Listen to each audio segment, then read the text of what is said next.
para que haya una bancada de oposición más grande, lo que hay que hacer es, no importa quién, no importa si es el Samuel o el Tuto, al opositor que esté en primer lugar, votan a presidente. Y al opositor que esté en segundo lugar, tampoco me importa cuál sea, quién sea, al segundo opositor vota su uninominal. Porque ¿qué producimos con eso? Si eran 6 que mete el A, le sacan 2 y le ponen a los unis, al final entran 4 pluris, 2 unis, igual 6. Pero si tú votas por el presidente para que meta 6 y por el segundo opositor a sus unis, mete 2 y van a ser 8. 8 de la oposición. Es el plan para que las oposiciones tengan pues al menos los 2/3. Nos han bloqueado el país, los derechos, la salud, el desarrollo. Bienvenidas, bienvenidos a Voces de Poder. Hoy en este episodio nos acompaña la politóloga Jimena Costa con un análisis preciso, con absoluta claridad. Y realmente con Jime Beotegui somos muy felices cuando viene Jime Costa. Bienvenidas. Gracias, Otra vez las es un tres gusto, Jimenas. otra vez las 3 Jimenas. Las 3 Marías ya entraron en desuso, ya somos las 3 Jimenas. Y además ya estamos bien famosas, Jime. Qué bien. A medida que nos acercamos al 17 de agosto, como que ya estamos viendo cómo se está manejando el panorama político y la posibilidad de tener una papeleta con cierta claridad, pero hasta creo yo la última semana o las últimas 2 semanas tendremos esta incertidumbre de lo que puede pasar en el país. Nunca una elección con tanta incertidumbre, desconfianza y encima un árbitro asustadizo, amedrentadito, que no se atreve a tomar decisiones. El árbitro es parte del problema, el árbitro, el Tribunal Supremo Electoral, genera parte de la incertidumbre. Pero mira cómo estamos, que se han habilitado las 10 candidaturas, aún algunas que no debían ser habilitadas. Debía haber quitado personería jurídica a Pambol y al FPB, digamos, en enero de 2021. Y no lo hicieron. Y hasta aquí han alargado hasta el 2025. Cuando inhabilitan le han dado lugar a Pambol a armar lío, cuando eso debió haber sucedido en el 2021. Ahora han habilitado a Morena, que no cumple los 120 días antes de la convocatoria. Tiene solo 50 y han habilitado a Morena. Cualquiera puede hacer un recurso y otra vez vamos a ver que uno se sube, otro se baja. Están cuestionando los del PDC que continúe en carrera el Rodrigo Paz. En NGP sufren porque no lo habilitan a DUM. Se puede ir Morena. ADN no llega al 1%. Habrá que ver si llegan, si se mantienen todavía antes del 17 de agosto. Y encima con las inhabilitaciones, rehabilitaciones y quién sabe qué, ni siquiera sabemos quiénes son los candidatos faltando 40 días. ¿Para qué queremos saber? Habemos un montón de gente que queremos ver quién es, investigar un poco para poder decirle a la gente, en tu circunscripción tienes 4, este es ingeniero, este es heladero, esta otra es cosmetóloga y este otro es abogado y este tiene denuncias de algo o este pega a su mujer, para contribuir con información a la ciudadanía. Y hasta ahora no se puede. ¿Y cuándo vamos a saber? Lo que pasa es que genera incertidumbre, por eso te digo, el Tribunal Supremo Electoral. Deberían ya tener las listas de los que se han inscrito después de las inhabilitaciones. A los 3-4 días, pues, son 3,000 nombres, no son 7 millones de nombres. Entonces, ¿cómo no van a tener gente suficiente para resolver? El problema es que puede renunciar un candidato hasta el día antes de la elección, no sé si es hasta el día antes, pero 3 días antes, y tiene derecho el partido a reponer esa postulación. Entonces, fuera de las inhabilitaciones, pueden haber renuncias. Y lo que estamos viendo en esta elección es que tanto Morena como el MAS, como el MTS, que se llama Alianza Popular, han presentado cualquier papel para darse un tiempo más para negociar. Entonces, si tengo 200 lugares en mi lista y negocio con el Evo, le voy a poder dar 150 lugares en la lista y eso quieren, ¿no ve? Entonces ha habido una doble intencionalidad con el tema en el caso de Morena. Presentes 330 nombres y te quedan 7 habilitados. Para mí la conclusión es, si no puedo organizar una lista de 330 postulantes, ¿cómo quiero gobernar algo? Con razón en el Alto no la quieren, o sea, no ha sido capaz de preparar su lista de postulantes. Y el riesgo que ella corre, ¿no? Porque, gobernar. Claro, y el riesgo, porque si no logra más del 4%, también pierde la personería, más del 3% pierde la personería jurídica. Pero sí, a todo eso, la incertidumbre que también te da Morena es ese acercamiento o los anuncios de gente del movimiento al socialismo o gente cercana a Evo Morales y toda esa sensación que te provoca el no saber quién está en la lista y cómo decides también. El asunto es que la tabla de salvación para salvar la sigla de Morena es aliarse con Evo Morales, porque tiene entre 1 y 1,7%, creo, es decir, no llega al 2%, pierde personería tal cual está y en cualquier encuesta. Entonces, para poder subir un poco la intención de voto y no perder la sigla, aunque no tenga bancada ni nada, es aliarse con el Evo. O retirarse. O retirarse, por supuesto que sí. Pero la alianza con el Evo le posibilita incrementar, ¿qué te digo? Un 10%, 12% y con eso meter unos cuantos, por lo menos en La Paz. Entonces, digamos que de su parte es razonable. Si todos los otros políticos actúan así, ¿por qué esperaríamos que el Eva Copa no? Hace nuestro primer episodio contigo, Jimé, tú decías, están realmente peleados. Pero también decías, se pueden abuenar. Sí. Y sí, aparentemente sí, se están abuenando en con tres. A ver. Pero yo siempre creo que eso es posible. Porque a riesgo de perder el poder, por ponerte un ejemplo, me estoy inventando, llegar a la segunda vuelta alguien de la oposición y alguien del oficialismo, cualquiera que fuese. Se van a olvidar de todas las peleas y todos van a apoyar al mismo. O sea, las peleas internas esas tienen límites. Pero también hay un rasgo que creo que es importante resaltar. Weber nos hablaba de 4 tipos de racionalidad política y una de ellas era la racionalidad emotivo-afectiva, ¿te acuerdas? Sí. Y uno cree que, claro, crimen pasional, la pareja, racionalidad emocional. No, en política muchos políticos actúan en base a esa lógica emocional y no a lógica política. Entonces me has tocado a mis hijos, me has denunciado a mis hijos. Contigo nunca más, 3 cruces. Y se dejan llevar por la emocionalidad. Y eso pasa mucho con el Evo Morales. Entonces pensar que el Evo Morales, a nombre de volver al poder, quiera volver a acercarse al arcismo, lo veo difícil. El andrónico es el que está al medio, ¿no? El andrónico es el que podría, de alguna manera, unificar algo, pero ambos le han dicho no. Arce le ha dicho no y el Evo le ha dicho no. Entonces tendría que optar por uno de los dos. Racionalmente, ¿por cuál optarías? Un gobierno que esté en la lona por ineficiencia, corrupción, o uno con denuncias de narcotráfico, pedofilia y corrupción. Qué difícil. O sea, es que porque estamos hablando de ética política, ¿no? Pero él no puede desprenderse de ambas cosas, porque él ha nacido en el Chapare, él es de las federaciones, él ha estado con las juventudes de Evo Morales y con el otro ha sido parte de ese gobierno.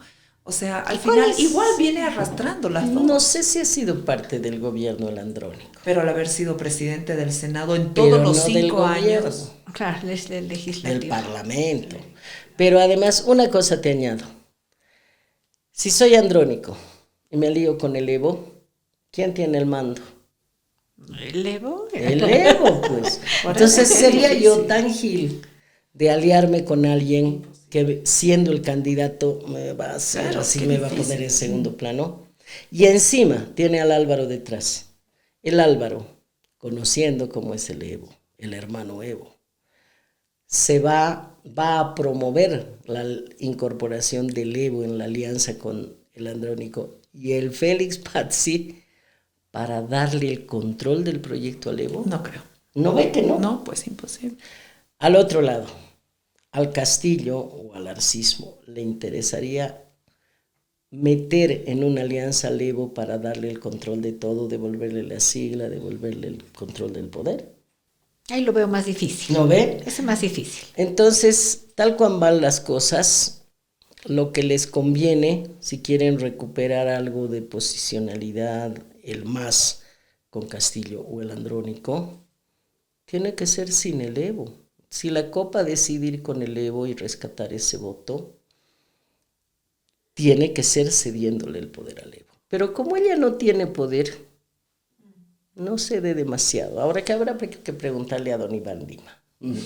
Pero cuando habla la vicepresidenta, o sea, la candidata a vicepresidenta Mariana Prado y dice, aquí la condición es que no se toca al Evo, mi lectura es, bueno, estamos representando ahí al Evo. Mi lectura es, estoy tratando de articular el descontento contra el Evo hacia mí.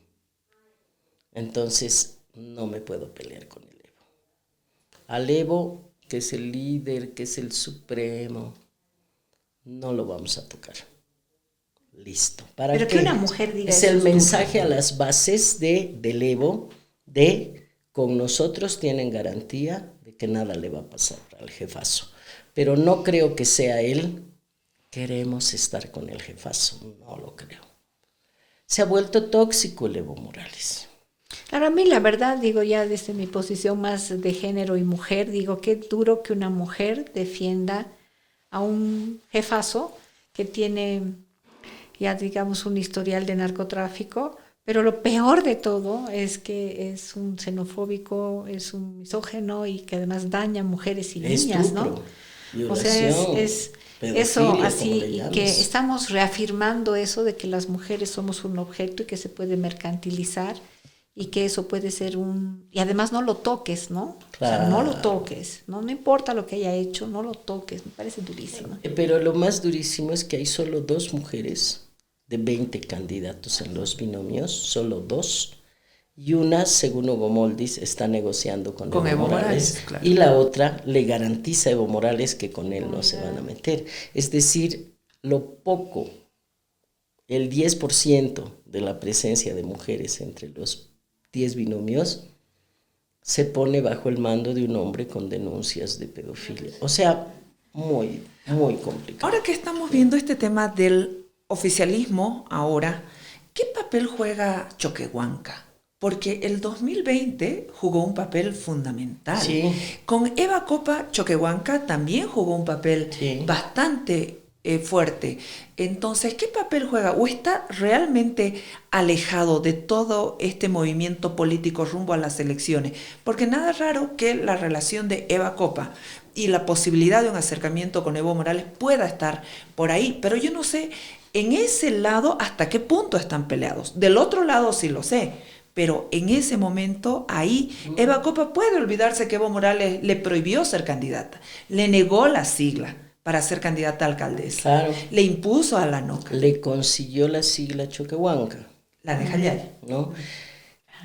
Lo que yo sé es que cuando fueron a Buenos Aires para hacer las listas, primero se tomó decisiones tanto en el Trópico como en el Alto, y el binomio era Choquehuanca presidente, Andrónico vicepresidente, porque eso articulaba la base del Alto con la base del Trópico de Cochabamba, que son los 2 bastiones más fuertes que en ese momento tenía el MAS.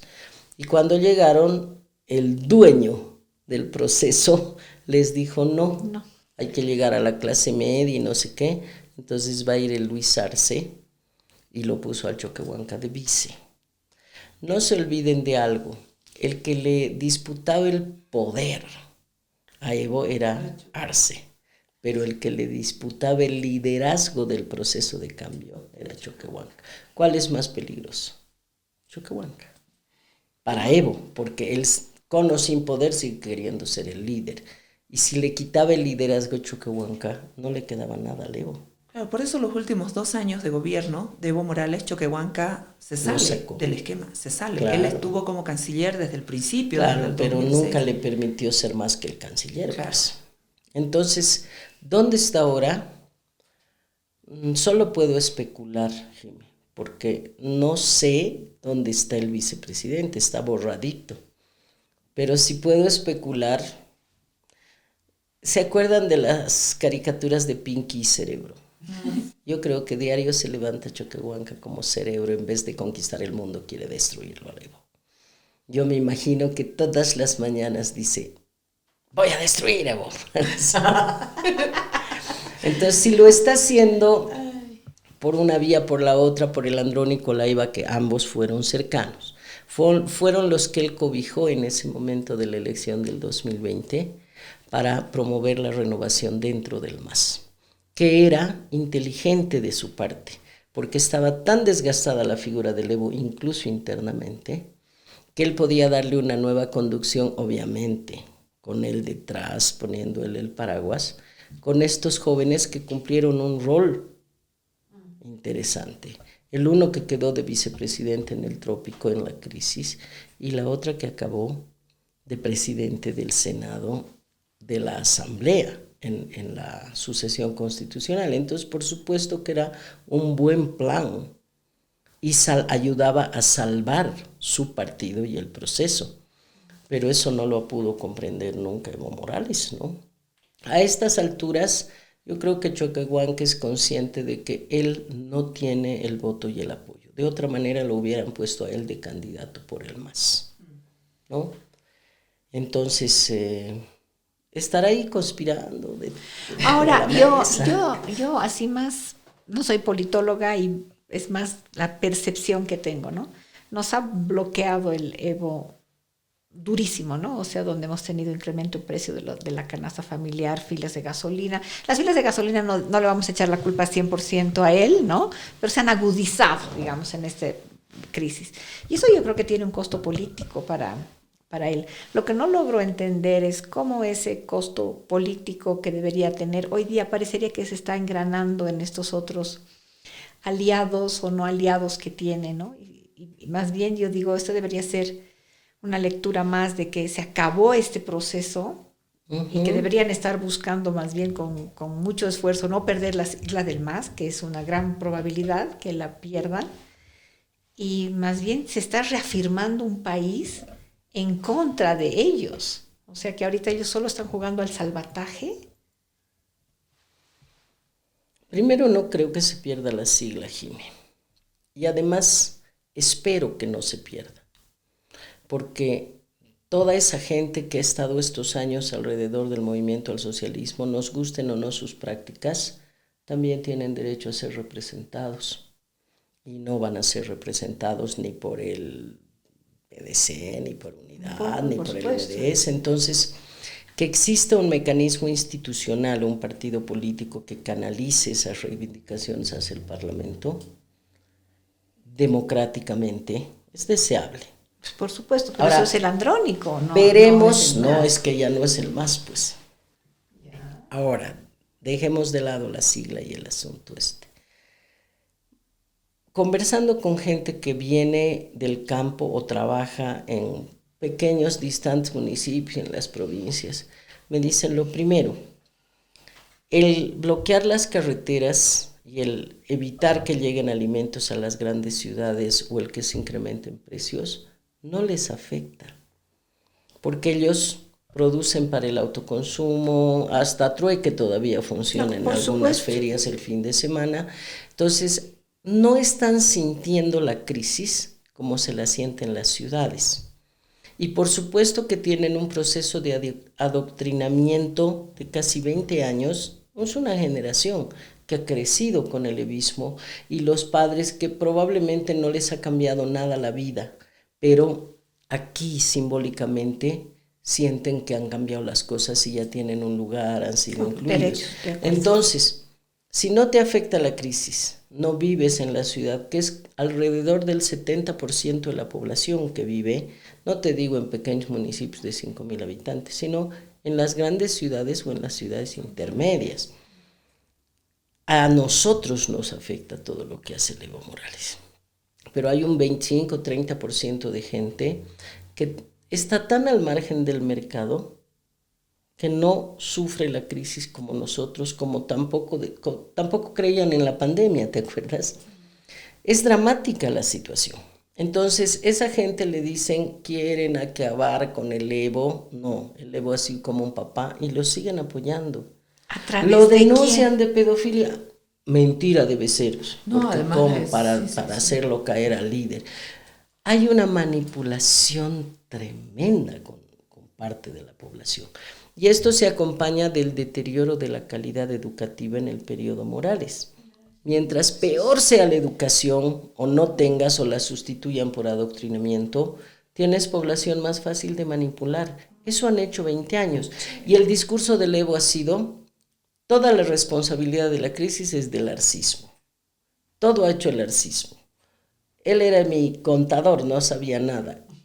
O sea, él no aparece como responsable de la crisis, según el discurso que se maneja en ese entorno de gente en pequeñas poblaciones. No puedo decirlo Pero la rural. mayoría del voto va a ser urbano. Claro, ¿no? pero el diseño del sistema electoral está pensado específicamente, lo han diseñado para obtener más escaños con menos votos. Te voy a poner solo el ejemplo de La Paz, de la anterior distribución, porque ahora han hecho algunos cambios que para mí son para peor.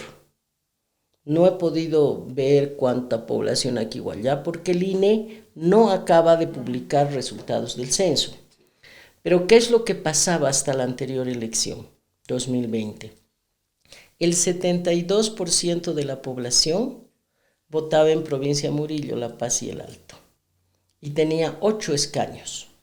72% tenía 56% de los escaños. O 57% es por ahí la...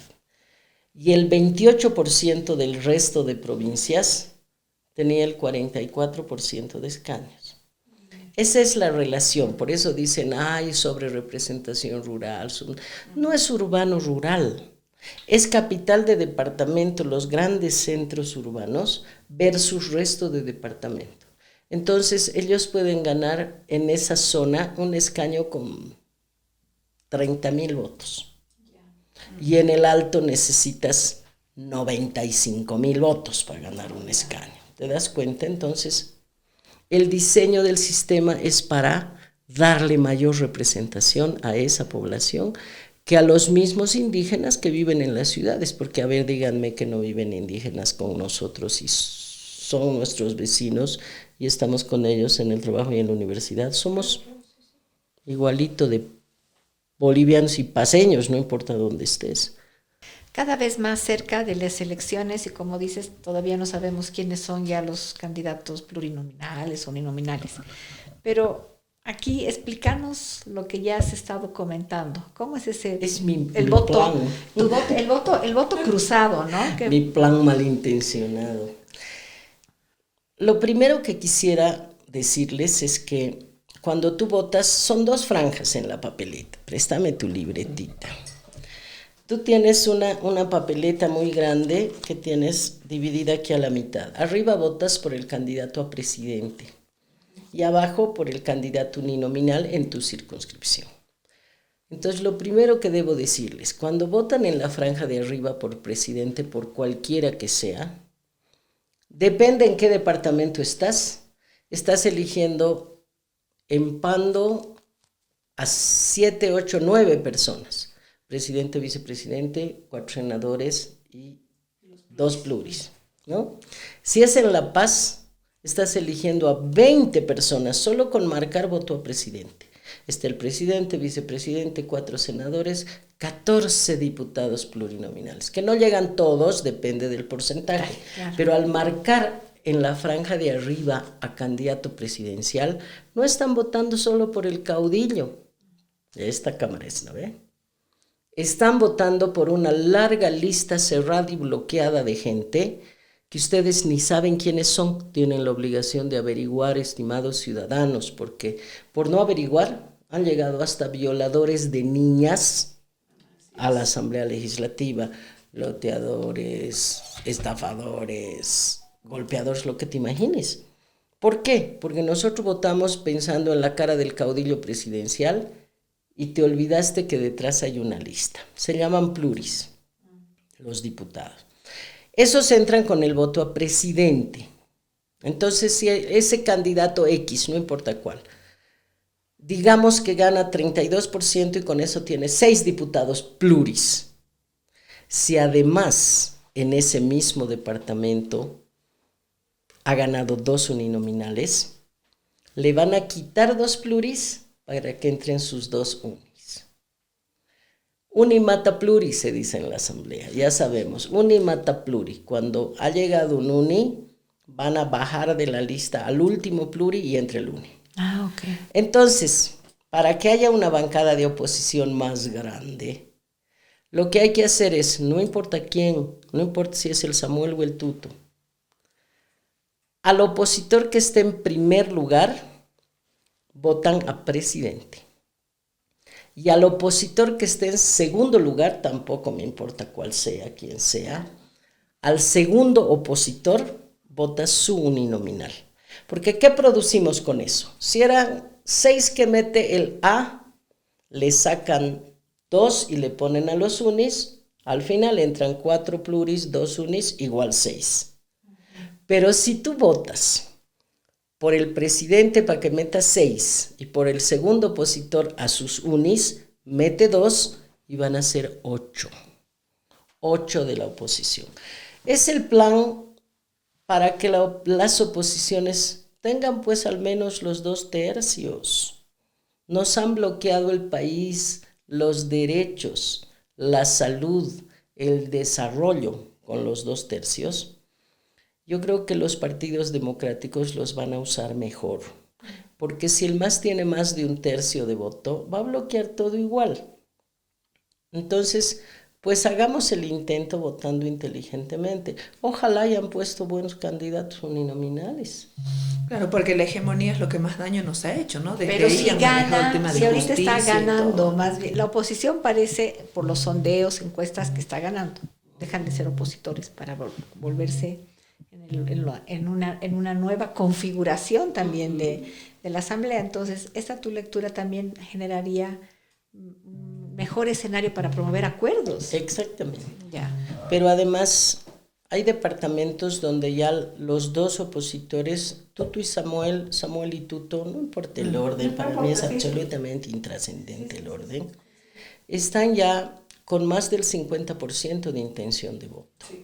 Entonces eso significa que en esos departamentos, por supuesto que van a tener unas bancadas más del 50%, ¿no ve? En otros departamentos no. Ahorita podríamos decir que entre el Samuel y el Tuto tienen por lo menos 6 departamentos. O gana el uno o gana el otro. Y todavía Andrónico gana en 2, que me parece que es Oruro y La Paz, no estoy segura, y Manfred que gana Cochabamba. Con seguridad que Manfred va a tener que tomar una decisión inteligente llegado el momento, y si sabe que el MAS está de salida, no va a apoyar al arcismo, ¿no ve? Va a optar por el Tuto o el Samuel, y ahí se alinean mejor las cosas. Pero también sabemos que, viéndose en la posibilidad de perder y no entrar a segunda vuelta, pueden alinearse todos alrededor del que mejor esté del MAS. Y ese es Andrónico. Si entra el Evo con la Eva, quiero ver si apoyan a Andrónico, el traidor, el que lo han expulsado, ¿no ve? Entonces todavía falta. Yo sé que es un martirio y nos quedan como 40 días. Ah, pues Medinos. No, pero es que no se puede saber nada porque las cosas se siguen moviendo. Pueden bajarse candidatos, pueden habilitarlo al DUM, pueden renunciar otros. pueden cambiar las cosas, pero no creo que cambien de tal manera que uno de los tres que está adelante se mueva. Claro, es que pueden variar los candidatos, pero más o menos lo que nos estás diciendo, que ya se está configurando cómo va a ser la Asamblea Legislativa y la gobernabilidad, ¿no? Entonces, si volvemos a lo que fue Siles y Víctor Paz, claro, ahí fallaron también acuerdos políticos. Parecería que ahora más bien se pueden generar acuerdos políticos. Sí, ¿sabes qué? A veces uno se enoja, ¿no? Le han llamado gobernabilidad o ingobernabilidad a la capacidad o incapacidad de los partidos políticos de establecer consensos. Eso no es gobernabilidad.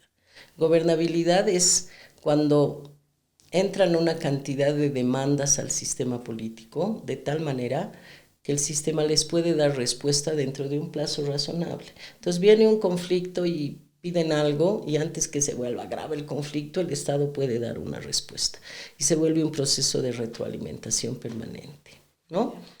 Cuando son tantas las demandas que entran al mismo tiempo que el Estado no las puede atender, eso es ingobernabilidad.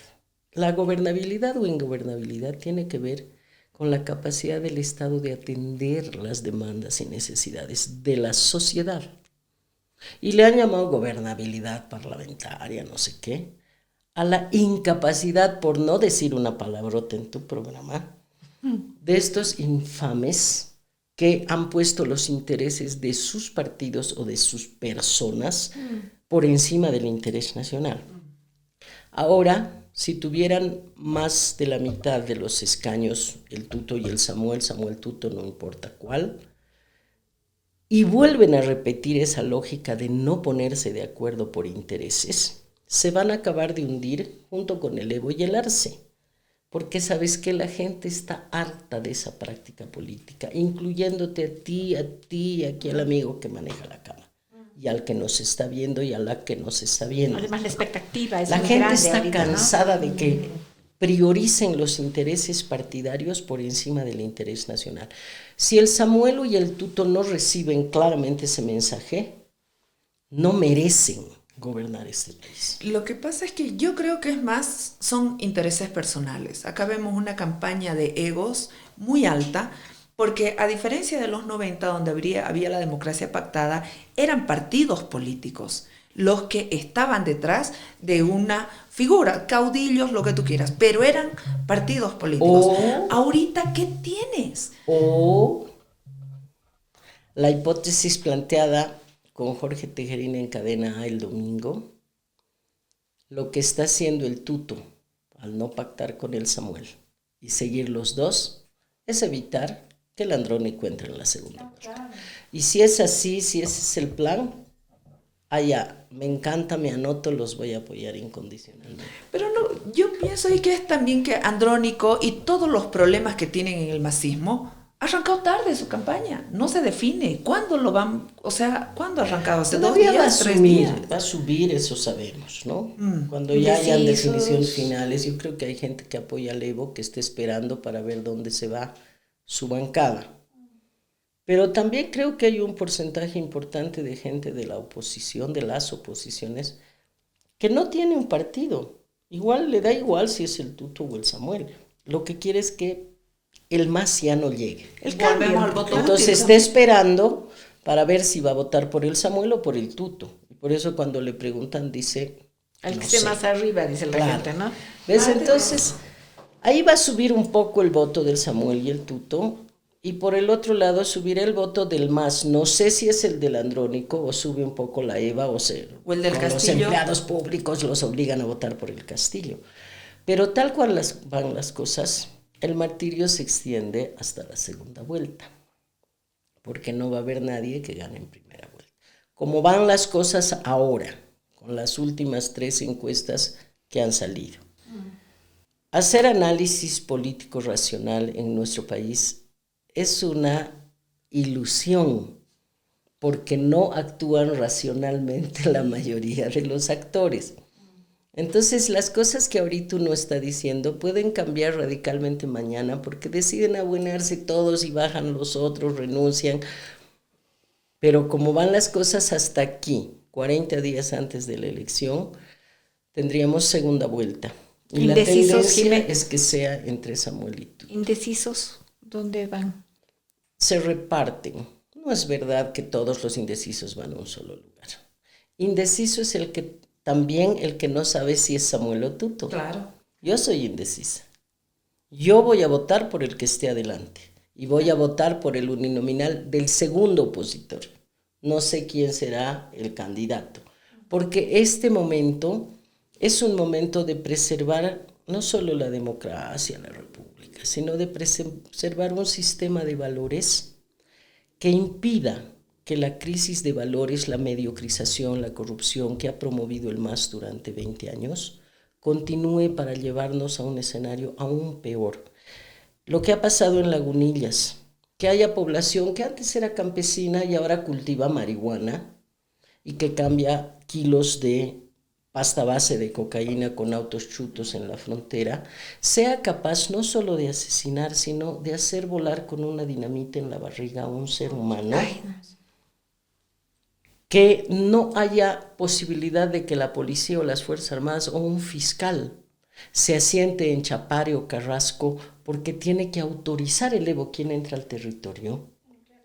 Se está creando ¿sabes qué? Territorios que actúan bajo la ilegalidad y donde no hay control estatal.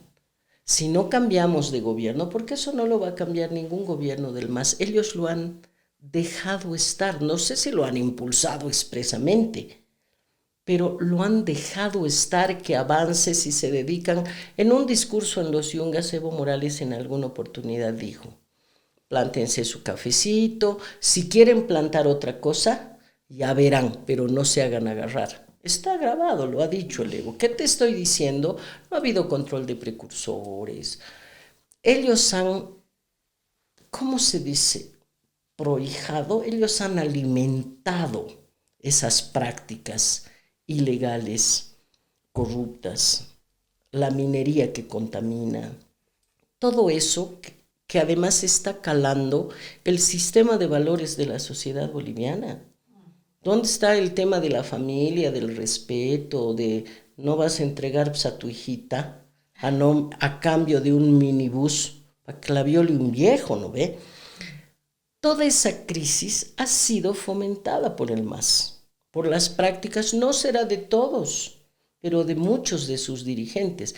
Necesitamos que el MAS salga del poder y para eso tiene que llegar un opositor que por muy malo que sea, no será pedófilo, pero no tienen derecho, cualquiera que llegue, a poner los intereses de sí mismos, de sus familias, de sus acólitos o de su partido por encima del interés de todo el pueblo boliviano.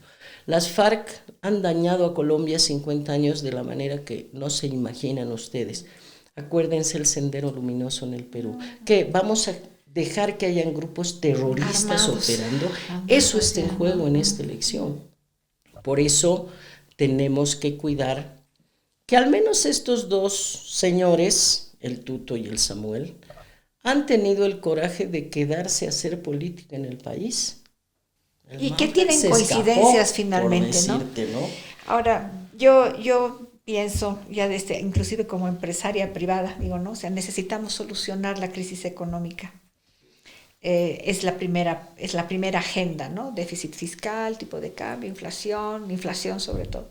Pero después hay que trabajar en una agenda país, ¿no? Hay que refundar de nuevo qué es nuestra filosofía democrática, cuáles son esos valores que tú estás mencionando y cómo vamos a mirar este futuro de país donde la educación creo que es más grave inclusive el tema que la economía. Ya la economía la vamos a solucionar, es no sé, si en 100 o 200 días, pero la educación es algo que estamos arrastrando desde el 52. No entiende lo que lee. No, claro, no nos dejaron el dogma, todo eso. Entonces, ojalá esta reconfiguración política, que también estamos un poder ejecutivo sólido, obviamente, pero una asamblea legislativa muy proactiva nos ayude a tener eso, ¿no? Pero sabes que las tareas pendientes tiene que ver con reformas de Estado.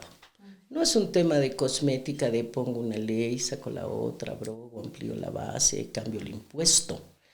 Ninguno está planteando una reforma estructural del Estado y me parece muy mal. porque el Estado como está funcionando no solamente es altamente ineficiente, es un estorbo y es un extorsionador del ciudadano. Entonces necesitamos transformar ese Estado, no solo si es más grande, más chico, si regular, no es ese el debate, es el tema de cómo es el Estado aparato puede contribuir a darle mejor vida a los ciudadanos o arruinarle la vida a los ciudadanos. Entonces no es nada más una ley, quitarla una a la otra. Les voy a poner solo un ejemplo de lo mal que están funcionando las cosas. El Parlamento, de cada 10 leyes que aprueba, por lo menos 6 son transferencia de terreno, transferencia de un bien inmueble, del gobierno municipal X a la policía, o del ministerio Y a la alcaldía. Y tiene que haber una ley nacional para ello, cuando debería ser tarea de las asambleas departamentales. Yo he visto, estaba presente, cuando se ha aprobado una ley para transferir un escritorio de metal, un gavetero y una silla giratoria. Micromanagement. O sea, imagínate el nivel de centralismo en las decisiones en un Estado que supuestamente es descentralizado y con autonomía. Entonces, eso debe cambiar. Que pase, que tengan existencia las asambleas departamentales. Sí. Solo la cruceña existe más o menos. ¿Conoces a alguien de la Asamblea Departamental de La Paz? ¿Tienes una idea de quiénes son, cuántos son, dónde es su oficina? No existen. Entonces, probablemente si se hace esa reforma, el Parlamento hará cosas más útiles. De cada 10 leyes, te digo, al menos 6 transferencias de terreno, pueden ser 7. 1 o 2 son declaratoria de patrimonio o de prioridad nacional. Se declara patrimonio del reloj de la Plaza del Pueblo X. Y eso ni siquiera implica que el Estado esté obligado a darle recursos para cuidar el reloj. Es solo un saludo a la bandera. Entonces, 6 transferencias de terreno, más ponle 2 declaratorios de patrimonio, te quedan 2. Que a veces es contrato petrolero, a veces es contrato minero, a veces es aprobación del presupuesto general del Estado, y una vez o 2 al año son leyes que tienen que ir a complementar todo ese marco normativo vinculado a la nueva Constitución. Entonces nos rajamos para elegir diputados, si es pluri, si es UNE, los investigamos, todo, y llegan a aprobar transferencia de terrenos. Y trabajan 3 semanas al mes y una semana tienen la regional que se habilita el suplente y de paso una se enferman, la otra piden licencia y resumen, han trabajado una semana al mes. Me enojo por eso, porque no podemos seguir manteniendo esa clase de parlamento. No, para nada. Entonces esas reformas no las hablan en campaña, pero hay que comprometerlos a que las hagan. Hay que comprometerlos, sí. Hay que presionarlos. Sí. La importancia de revisar las listas, eso siempre vamos a insistir en lo que tú has dicho, porque por lo menos tomémonos la molestia, ¿no? De saber ¿por quién? Y no tener la gente que tenemos ahorita en el Congreso, que ¿no? Han habido gente peleándose, linda, golpeando, gente que se ha ido pasando de un lado al otro sin ética, sin principios, sin valores, violadores a montón. Creo que nuestra tarea como ciudadano, además de informarnos y leer, es tomarnos la molestia de revisar los nombres de los diputados, diputadas, senadores, senadoras que están en la lista. Googleémoslo, claro. Porque si no vamos a estar cayendo cómplices, en lo mismo. Claro, ¿no? Así, bueno, se va a ir. Todavía hay mucho, como dice Jimena, hacer análisis político en los procesos electorales y en Bolivia es como que muy divertido. Es una apuesta, digamos. No te aburres en el país. No, lindo oírte a ti, además. Gracias. Entonces, tienes que venir cuando estemos ya todavía cuando decanten un poco. Cuando decante un poco, porque hay muchas preguntas que estoy segura te quisieran hacer las personas que nos siguen. ¿A dónde se va el voto si Jaime Dunn no está habilitado o está? O sea, no voten blanco, no voten blanco. Ya. Claro, todo eso será con Jime Costa en la próxima. Así que síganos. Gracias, Jime. Gracias, Jiménez. Gracias a las dos Jimes, gracias a usted. Como siempre es un privilegio y ya sabemos que ustedes buscan siempre los episodios cuando estamos las tres Jimenas. Síganos en Spotify, en YouTube, en Facebook, Instagram. Gracias. Concexa, protegiendo lo que más amas, siempre a tu lado. Te acompañamos en cada paso para encontrar la póliza que mejor se ajuste a tus necesidades. Concexa, tu corredor de confianza.